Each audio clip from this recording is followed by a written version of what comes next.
Yeah, so this abstract that's going to get presented about Glofitamab for relapsed refractory mantle cell lymphoma is really just an update of already previously seen work, but with many more patients than were previously described.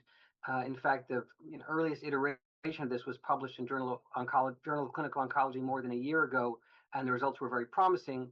In fact, it was submitted for regulatory approval, and I believe the FDA said we'd like to have a larger number of patients so we can show the safety as we optimize the minimization of CRS. So Glofitamab, like every bispecific antibody, has primarily low-grade CRS, but a little bit of high-grade CRS in most settings.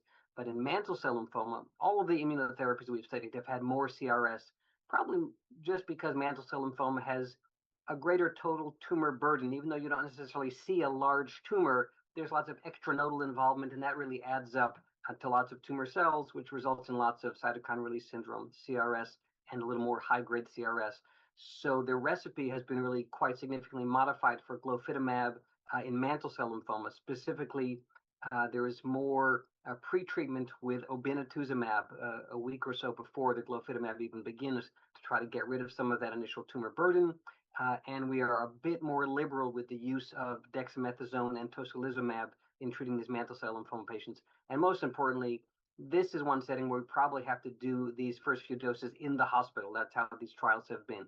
So with that sort of tweaks to the recipe of just minimizing CRS, we have this more recent cohort of mantle cell lymphoma patients. And the quick punchline is, I would say the results are awesome. I would say they are amongst the highest efficacy numbers we've ever seen for relapsed refractory mantle cell lymphoma, and not a head-to-head comparison to CAR T cells, which to date have probably been the most potent single agent against mantle cell lymphoma.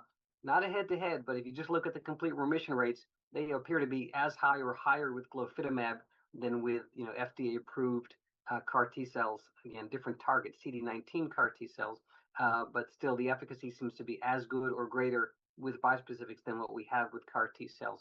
So it doesn't mean that one should get rid of the other. In fact, I think the future of this will be finding out how to use both, probably for these same patients.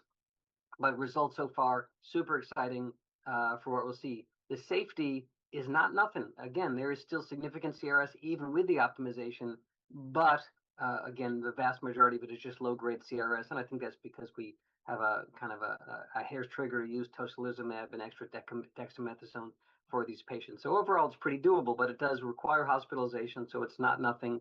And for what you get, I think it is well paid for, meaning the efficacy, I think, is well worth these slightly higher rates of CRS.